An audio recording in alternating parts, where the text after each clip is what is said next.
착한 사마리아인법이라는 게 있습니다.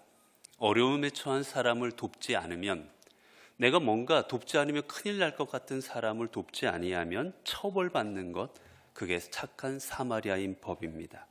대표적인 게 프랑스인데, 이 프랑스에서 만약에 어려움에 처한 사람을 돕지 않으면 징역 5년 이하의 처벌에 처해질 수도 있습니다. 우리나라에도 보고 또 많은 나라가 또한 아동학대 신고 의무라는 것을 가지고 있습니다. 의료인이라든지 교사라든지 아니면 시설 종사자라든지 공무원이 어떤 아동을 보았을 때 이 직무를 수행하면서 그 아동이 학대당하는 것을 알았다거나 아니면 의심이 되었을 때는 즉각 신고해야만 되는 의무가 있는 겁니다. 왜 이런 것을 법으로 만들어 놨을까?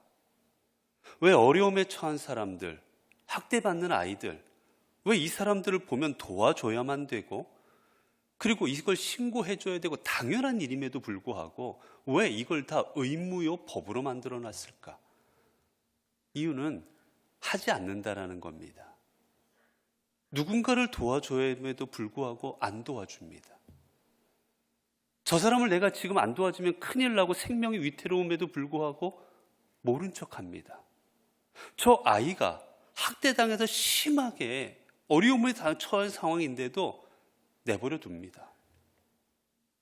왜 그렇습니까? 내가 안 해도 누가 하겠지. 꼭 내가 해야 되나?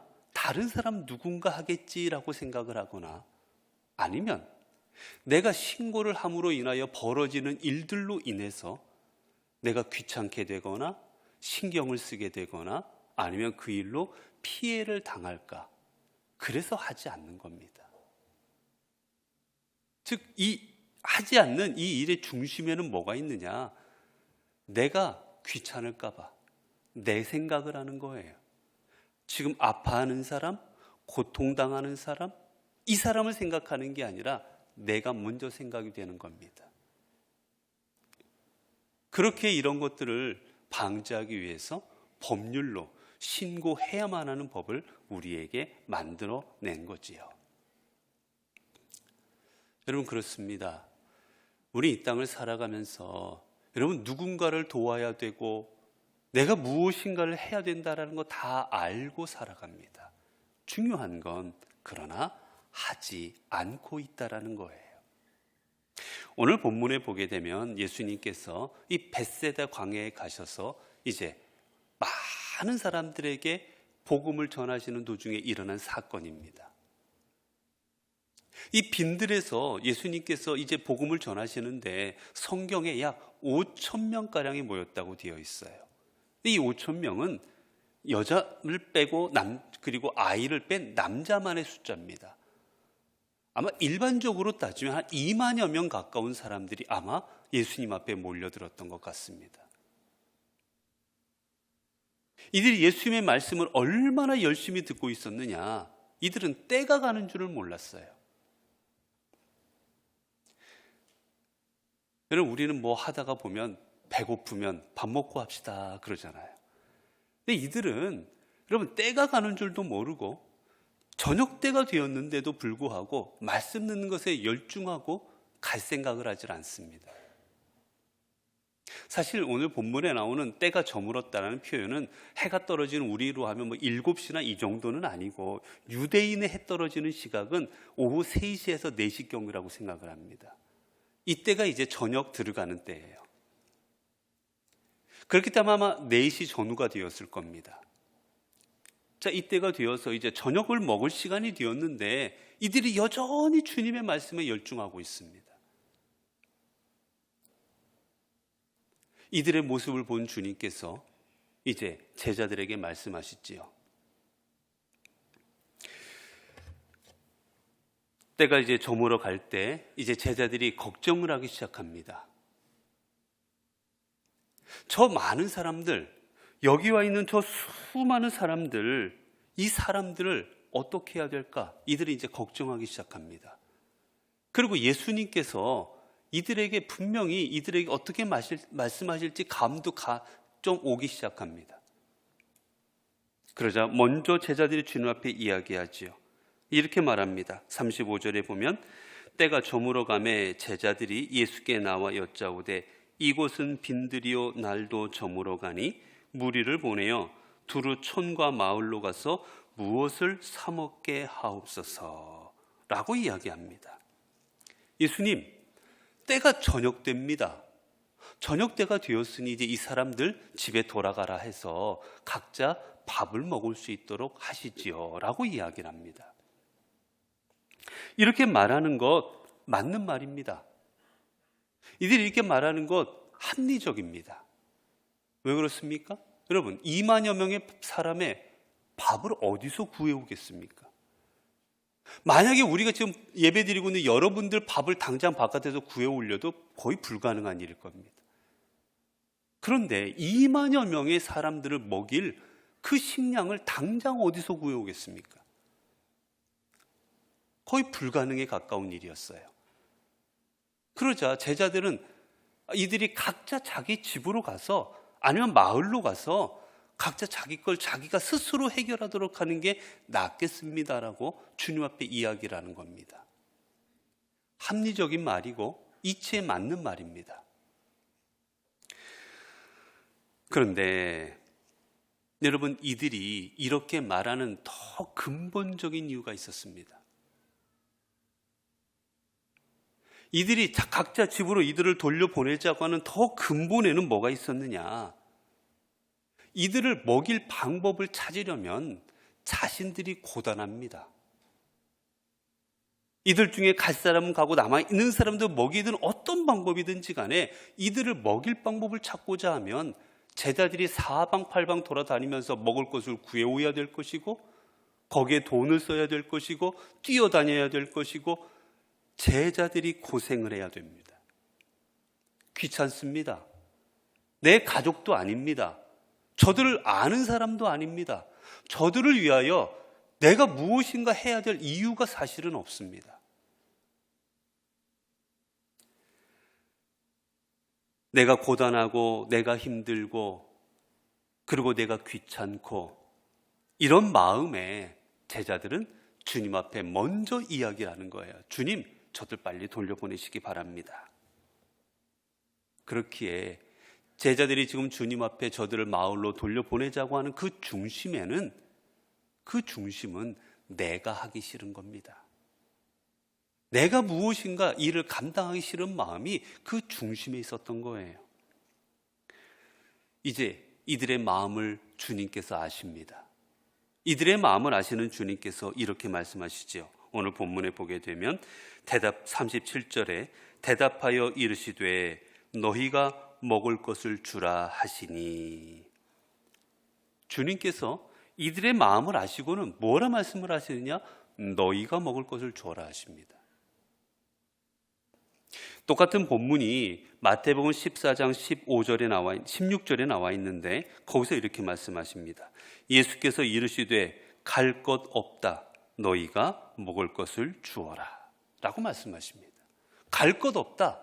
단호하게 거절하시는 겁니다. 이 갈 것 없다라는 말은 단호한 말투예요. 아니다. 보내지 마라. 저들이 갈 필요 없다. 거절하시는 겁니다. 그리고 답이 무엇입니까? 너희가 먹을 것을 주어라. 여러분, 청청병력과도 같은 말입니다. 지금 이제 이 모여있는 무리는 먹을 것을 받아야 되는 입장이 됐고 이제 이들을 바라보고 있는 제자들은 먹을 것을 주어야 되는 대상이 되고 말았습니다. 이제 주님께서는 제자들에게 자, 저 너희들 앞에 놓여 있는 저 수많은 사람들을 너희가 먹여라 라고 말씀하십니다. 여기서 우리가 중요한 사실, 왜 주님께서는 저희들을 먹이라 하셨을까? 왜 저희들에게 먹을 것을 주라 하셨을까? 여러분, 이들을 먹이려면 여러 가지 문제가 발생했습니다. 첫째는 먹을 걸 구해오는 것도 어려웠고, 그리고 우리가 요한복음에 보게 되면 이들을 먹이는 그 비용이 만만치가 않습니다. 이들의 식사비가 엄청납니다. 감당할 수 없는 금액입니다. 그리고 이들의 식사를 준비해오는 제자들은 엄청 고단한 일들을 감당해야 됐을 겁니다. 그럼에도 불구하고 주님께서는 이 모든 것에도 불구하고 너희들이 먹을 것을 주라 하십니다. 그 근본적인 것에는 어떤 이유가 있었을까? 이들을 마을로 돌려보내자고 했던 그 제자들의 중심에는 자기 자신을 생각하는 마음이었지만, 이들에게 먹을 것을 주라 하시는 그 중심에는, 그 예수님에게는 군중들을, 자신들 앞에 있는 무리들을 먼저 생각하는 마음이 있었기 때문입니다. 여러분, 우리가 읽은 35절 앞부분에 보게 되면 이 본문은 이렇게 말합니다. 예수께서 나오사 큰 무리를 보시고 그 목자 없는 양 같음으로 인하여 불쌍히 여기사 이에 여러 가지로 가르치시더라. 예수님께서 자신들 앞에 있는 이 무리들을 어떻게 바라보셨느냐? 불쌍히 여기셨다라고 말합니다. 이 불쌍히 여겼다라는 말은 내 원어로 따지면 내 창자가 흔들린다라는 뜻입니다. 내 속에 있는 창자가 흔들릴 정도로 그렇게 그들을 간절한 마음으로 불쌍히 여긴 거예요. 그냥 뭐 하나 줄 정도로, 내가 어떤 사람을 되게 내가 떡 하나 주면 되고 손 한번 잡아주면 되고, 여러분 그런 식으로 동정하는 게 아니라 정말 내 속이 흔들릴 정도로 간절한 마음으로 그들을 사랑하신 것, 그게 긍휼히 여겼다라는 말입니다. 주님께서는 이들을 이처럼 불쌍히 여기는 그 마음으로 이들을 바라보셨던 겁니다. 여러분, 예수님께서는 언제나 자신에게 나오는 사람들을 다 이렇게 바라보셨습니다. 불쌍히 여기사 병자들을 고치셨고, 그리고 불쌍히 여기사 귀신 들린 자를 귀신을 쫓아내 주셨고, 불쌍히 여기사 삶에 문제가 있는 사람들의 문제를 해결하여 주셨습니다. 여러분, 이처럼 불쌍히 여기는 곳, 긍휼히 여김에 거기에 은혜가 있고 그곳에 주님의 능력이 임하여졌던 것입니다. 여러분, 주님께서도 마찬가지 아닙니까? 우리들도 주님께서 우리를 긍휼히 여겨주시고 불쌍히 여겨주셨기에 우리를 위하여 십자가에 달리셨고, 그리고 그 십자가의 고난을 감당하시사 우리에게 구원을 허락하여 주신 겁니다.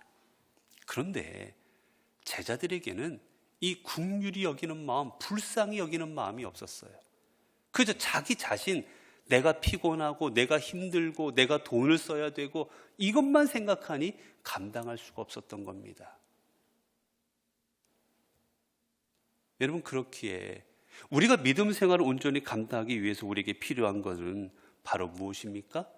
긍휼히 여기는 마음. 내가 이 일이 하나님의 일이라고 생각하고 내 마음에 사랑하는 마음, 그 마음을 가질 때 우리가 하나님의 사명을 온전히 감당할 수가 있는 겁니다.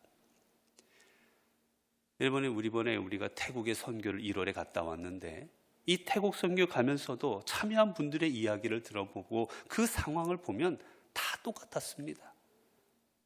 연세가 드셔서 가기 어려운 몸이었지만 하나님의 사명을 감당하고 그 땅을 사랑하는 마음으로 그 연세에도 선교에 참여하셔서 열심으로 사명을 감당하십니다. 다른 약속이 있었습니다. 다른 데 더 놀러 가서 더 재밌게 놀 수 있는 약속이 있었지만 그 약속을 다 뒤로 하고 그 태국을 향한 하나님의 그 사랑하는 마음을 생각하고 이곳에 참여합니다. 참여하려고 보니 몸이 아파오기 시작합니다. 몸이 아파서 감당할 수 없는 몸이었지만 그 태국을 향한 하나님의 사랑을 생각하면서 열심으로 그 사명을 감당하기도 했습니다. 여러분, 하나님의 삶을 감당할 때는 이처럼 사랑하는 마음, 불쌍히 여기는 마음, 긍휼히 여기는 마음이 있어야 그 마음 가운데 은혜로, 그 마음 가운데 하나님의 능력으로 우리에게 주신 사명들을 감당해 나가게 되는 것입니다. 여러분, 여기서 우리가 이제 중요한 것, 주님께서 우리 제자들에게 말씀하신 게 무엇입니까? 너희가 하라는 겁니다. 너희가 해라. 다른 사람 시키지 말라라는 거예요. 하나님께서 모세를 부르실 때 모세가 말합니다. 주여, 보낼 만한 자를 보내소서. 이스라엘 백성을 구원하라는 그 주님의 명령에 모세는 이런저런 핑계를 대기 시작합니다. 주님, 제가 가면 뭐 할 말도 없습니다. 뭐라 말합니까? 제가 가서 어떻게 감당합니까? 여러 말하다 마지막에는 저는 입이 둔하여 말할 줄도 모릅니다. 수많은 핑계를 대면서 모세는 안 하려고 합니다. 그래서 말합니다. 주여, 보낼 만한 사람을 보내시옵소서. 왜 나 같은 사람 보내십니까? 그때 성경이 이렇게 말합니다. 여호와께서 모세를 향하여 노하여 이르시되 레위 사람 내 형 아론이 있지 아니하냐? 너는 그에게 말하고 그의 입에 할 말을 주라. 내가 내 입과 그의 입에 함께 있어서 너희들이 행할 일을 가르치리라. 그가 너를 대신하여 백성에게 말할 것이니 그는 내 입을 대신할 것이요 너는 그에게 하나님같이 되리라. 너는 이 지팡이를 손에 잡고 이것으로 이적을 행할지니라. 하나님께서 이런저런 핑계를 대는 그 모세를 향하여 노하시고 말씀하십니다. 내가 말 못하는 것은 내 형 아론을 통해 말하게 할 것이고 내가 능력이 없는 것은 내 지팡이를 통해서 감당하게 할 것이니 너는 가라고 말씀하십니다.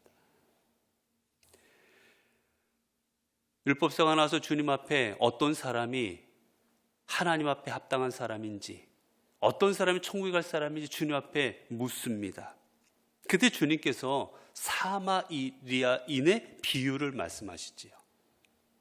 유대인들, 제사장, 그리고 레위인 다 지나갑니다. 그러나 사마리아인, 유대인들과는 철천지 원수인 사마리아인이 그 곳을 지나가다가 그 강도를 만나서 어려움에 처해 있는 그 사람을 돕는 이야기를 들려주십니다. 그 맨 마지막에 어떻게 말씀한지 아십니까? 예수께서 이르시되 가서 너도 이와 같이 하라 하시니라. 주님께서 그 율법사에게 말씀하신 거는 그래 이제 너도 알았지? 이거 가서 가르쳐라. 너 알았지? 이제 깨달았으니 이 깨달음으로 다른 사람들에게 말해 주어라가 아니라 가서 너도 이와 같이 하라라고 말씀하십니다. 내가 가서 착한 사마리아인으로 살아가라는 겁니다. 깨달았다고 알았다고 다른 사람을 시키지 말고 내가 직접 하라는 것이지요. 이게 바로 주님의 명령이었습니다. 유대 땅을 구원하시고자 했던 하나님의 마음을 안 이사야는 하나님 앞에 이렇게 고백합니다. 내가 또 주의 목소리를 들으니 주께서 이르시되 내가 누구를 보내며 누가 우리를 위하여 갈고 하시니 그때 내가 이르되 내가 여기 있나이다 나를 보내소서 하였더니. 우리 한 사람 한 사람 하나님 앞에 직접 나가 주의 삶을 감당을 원하는 것을 이사야는 깨닫고 주여 이 사명을 다른 사람들 많아도 내가 있지 않습니까? 나를 보내시옵소서 내가 감당하겠습니다라고 고백하고 나아갑니다. 그때 하나님께서는 이사야를 놀라운 유대의 하나님의 선지자로 삼아 주신 겁니다. 이스라엘이 블레셋과 전쟁 중이었습니다. 이스라엘 블레셋과 전쟁 중일 때 골리앗이라는 장군이 나와서 이스라엘과 하나님을 모욕하기 시작합니다. 너희 하나님이 진정한 신이면 나와보라는 겁니다. 너희 하나님을 믿는 너희들이면 나와서 나랑 한번 싸워보자는 겁니다. 아무리 모욕해도 나갈 생각이 없습니다. 왜? 나가면 잘못하면 죽을 수 있거든요. 이들의 마음은 다 뭐였겠습니까? 누가 안 나가나? 누군가 좀 나와서 저 골리앗 좀 물리쳐 주지. 저 하나님을 모독하고 이스라엘을 모독하는 저 골리앗 좀 누가 좀 상대 좀 해주지. 다 그 마음이었을 겁니다. 그런데 아무도 나서지는 않습니다. 다 누군가가 나서 주기만을 바라고 있습니다. 여러분 그때 다윗이 어떻게 말합니까? 다윗이 이렇게 고백합니다. 다윗이 사울에게 말하되 그로 말미암아 사람이 낙담하지 말 것이라 주의 종이 가서 저 블레셋 사람과 싸우리이다. 모두 다 누가 안 나가나 하고 옆에만 바라보고 있을 때, 그때 어린 소년이었던 다윗이 나아가며 말합니다. 내가 가겠습니다. 내가 가서 저 사람과 싸울 테니 낙심들 하지 마십시오. 사울과 사람들이 다윗을 말리기 시작합니다. 내 능력 갖고 저 골리앗을 물리치기 어려우니 너의 그 충심은 알겠지만 나가지 말라고 사람들이 말리기 시작합니다. 그러자 다윗이 이렇게 말하지요. 여호와께서 나를 사자의 발톱과 곰의 발톱에서 건져내셨은즉 나를 이 블레셋 사람의 손에서도 건져내시리이다. 다윗은 말합니다. 이제까지 하나님께서 나를 인도해 주셨습니다. 이제까지 하나님께서 나를 사자와 곰의 발톱으로부터 지켜주셨는데 저 하나님을 모독하는 저 사람을 상대하는 일에 하나님이 나와 함께하지 않으시겠습니까? 당연히 함께하실 겁니다. 그렇게 나는 나가 싸우겠습니다. 그가 이 마음으로 나가 싸우고 결국 승리를 얻게 됩니다. 여러분, 다윗이 어떻게 나가 싸울 수 있었겠습니까? 자신이 모든 면에서 보면 절대 이길 수 없는 싸움이었습니다. 골리앗과의 그 체격과 힘과 무기와 모든 면에서 상대도 되지 않았습니다. 그러나 다윗이 싸울 수 있었던 이유는 하나, 하나님이 자신과 함께할 줄로 믿었기 때문이었습니다. 여러분, 그렇습니다. 오늘 우리가 하나님의 사명을, 내가 부족하기도 하고 능력이 없기도 하고 내가 알 수도 없는 수많은 일들이 우리에게 있을 때, 그럼에도 불구하고 이 일을 감당할 수 있는 이유는 오직 하나, 능력의 주님이 우리와 함께 하시기 때문인 겁니다. 제가 교회 일을 하면서 이렇게 봅니다. 아프시기도 하고 건강이 안 좋으시기도 하고 때로는 경제적으로 어려움을 겪는 분이기도 하고 아무리 봐도 하나님의 사명을 감당하기 어렵습니다. 한 번도 아니고 계속해서 그 일을 감당하기도 하고, 어떻게 저 일을 감당하시나, 아무리 봐도 능력이 안 되는데, 그때 보게 되는 장면이 있습니다. 깨닫게 되는 깨달음이 있습니다. 아, 저분과 하나님이 함께 하시는구나. 저분을 하나님이 인도하시고 하나님이 사용하시는구나. 사랑하는 성도 여러분, 주님의 은혜를 날마다 체험하고 그 사랑 가운데 살아가기를 원하십니까? 그렇다면 이제 받는 대상이 되지 마시고 누군가를 돕는, 누군가의 은혜의 통로, 말씀의 통로, 복의 통로가 되시기를 바랍니다. 여러분 한 분 한 분이 주님의 손과 발이 되어서 주님의 도구로 사용되는 것, 이게 바로 그리스도인의 삶인 것을 잊지 마시기 바랍니다.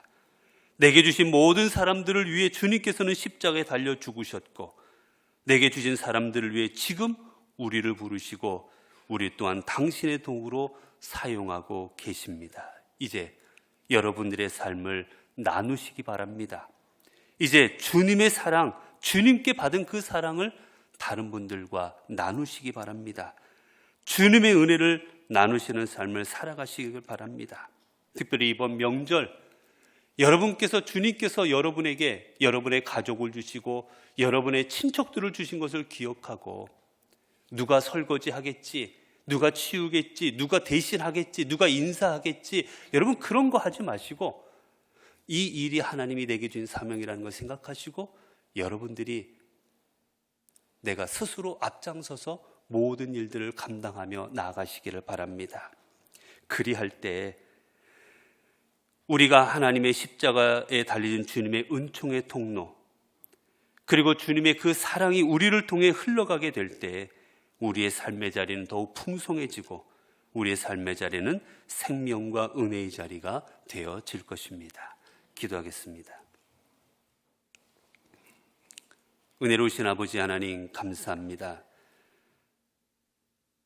저희들이 이 땅을 살아가며 하나님 말씀 가운데 어떻게 살아가야 되는지, 그리스도인으로서, 성도로서 어떤 삶을 살아가야 되는지 이 시간 깨닫게 하여 주시니 감사합니다. 주님, 이제까지 저희들은 주님의 이름을 부르면서도 주님을 따르지 못하고 주님을 사랑하면서도 주님의 마음을 깨닫지 못하였습니다. 이 땅을 향한 주님의 그 뜨거운 사랑을 깨닫지 못하고 살아왔습니다. 밥하고 먹이고 설거지하고 청소하고 하는 일은 예배드리고 찬송하고 기도하는 것보다 별것 아니라고 생각할 때도 많았고 그리하여 외면할 때도 많았습니다. 이제 주님의 가슴에 있던 그 뜨거운 마음이 오늘 우리 안에도 있게 되기를 원합니다. 그리하여 우리의 가족, 교회 성도들, 이웃들을 사랑하는 그 마음을 통하여 그들을 더욱더 사랑하게 하여 주시고 베풀게 하여 주시고 희생하게 하여 주옵소서. 그래 주님이 이루시고자 하는 귀한 역사를 우리의 삶을 통해 이루어가게 하시고 우리들도 주님의 능력과 은혜와 충만한 가운데 살아가는 주님의 사람들이 되게 하옵소서. 우리 주 예수 그리스도 이름으로 기도드리옵나이다. 아멘.